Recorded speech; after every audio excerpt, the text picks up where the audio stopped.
Oh shit, he's just put off some tear gas over this way. Bollocks. More cans being thrown this way.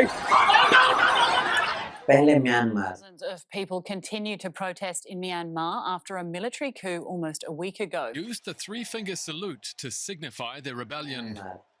उसके बाद Sri Lanka. Sri Lanka has been in the grip of an economic crisis. The country is now experiencing its worst financial crisis and several train stations were completely deserted.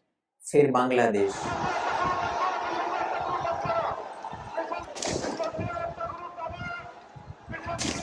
और अब बारी आई है नेपाल की।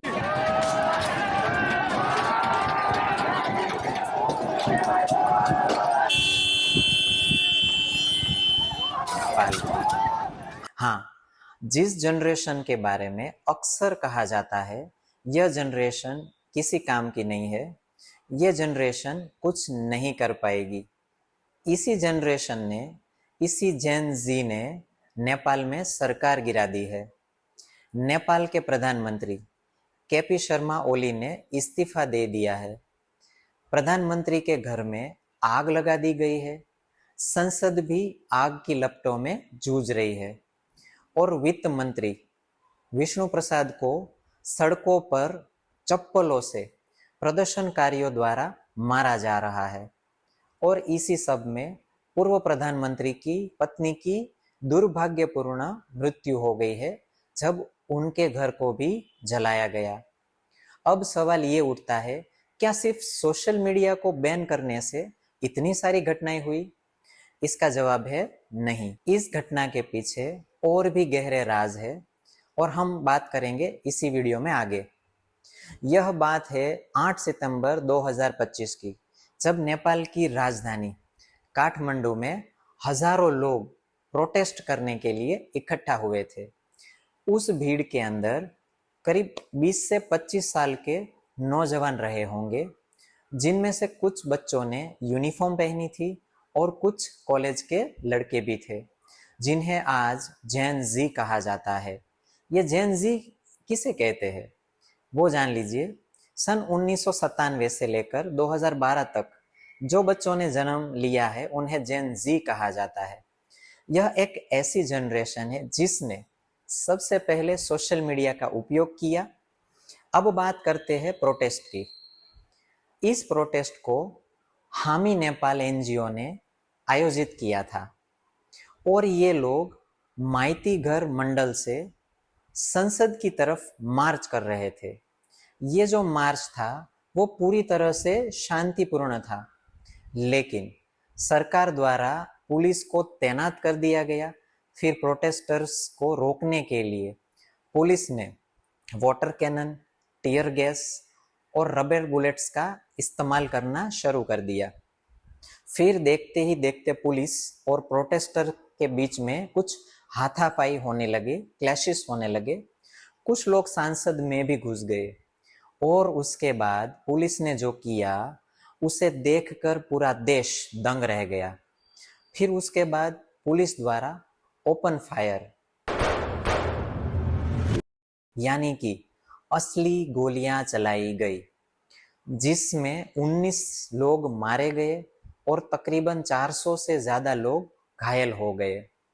मरने वालों में से एक 12 साल का बच्चा भी था।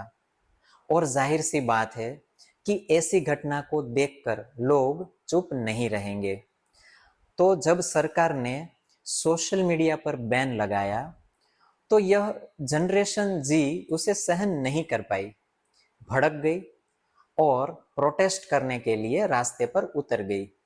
रास्ते लोगों से भर गए।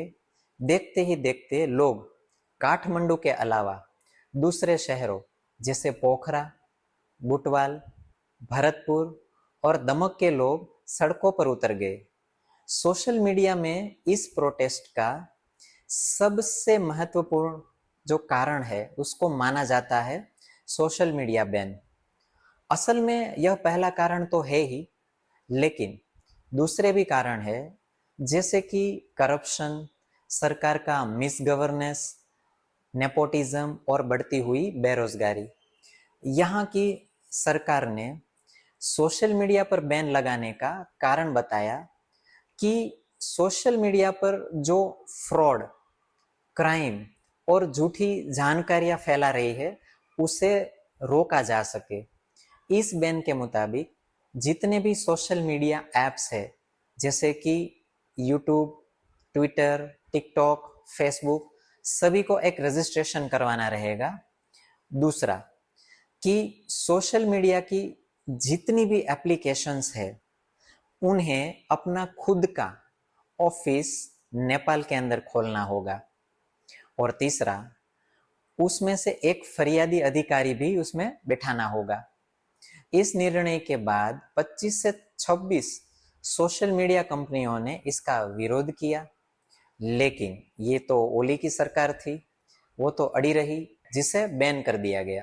जिसमें से टिकटॉक और टेलीग्राम जैसी कंपनियां, ये ऐसी कंपनियां हैं जिन्होंने रजिस्ट्रेशन करवाया था, इसीलिए उन्हें बैन नहीं किया गया।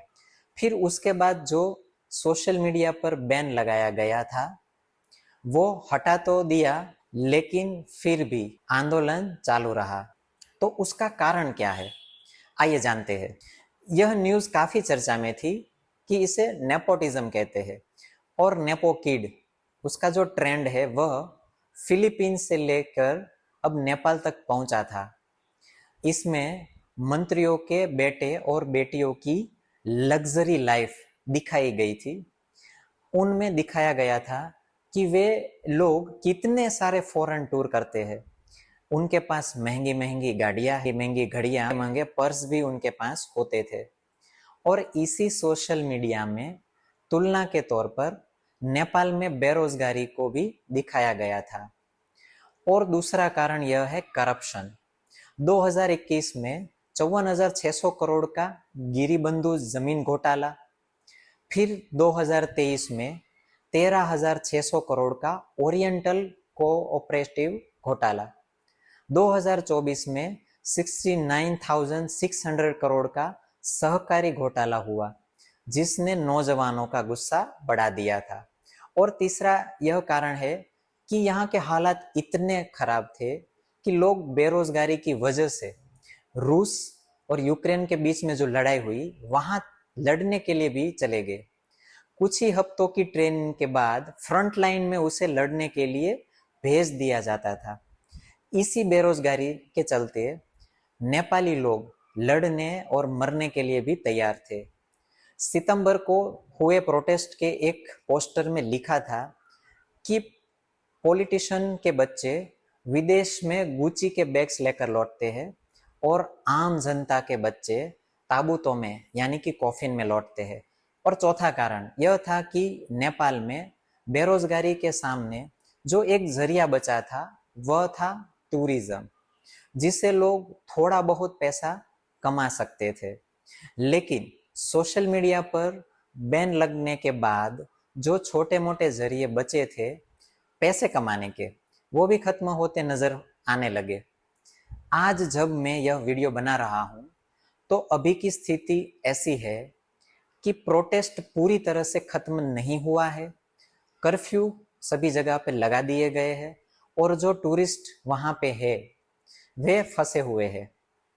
कुछ टूरिस्ट लौट गए हैं और कुछ अभी भी वहां से निकल नहीं पाए हैं, क्योंकि कर्फ्यू लगने से पहले जो प्रोटेस्ट हुआ था उसमें बसों में तोड़फोड़े हुई, होटलों में भी काफी तोड़फोड़ करके चोरियां हुई और एयरपोर्ट को भी काफी नुकसान पहुंचा दिया गया है।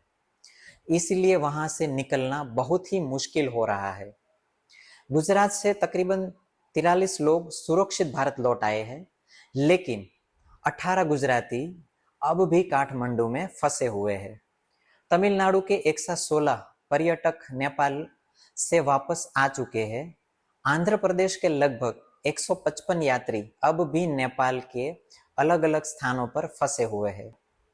और मैं उम्मीद करता हूं कि नेपाल में कोई शांतिमय और लंबे समय का समाधान निकल आए। इसी के साथ वीडियो को समाप्त करते हैं। नमस्कार।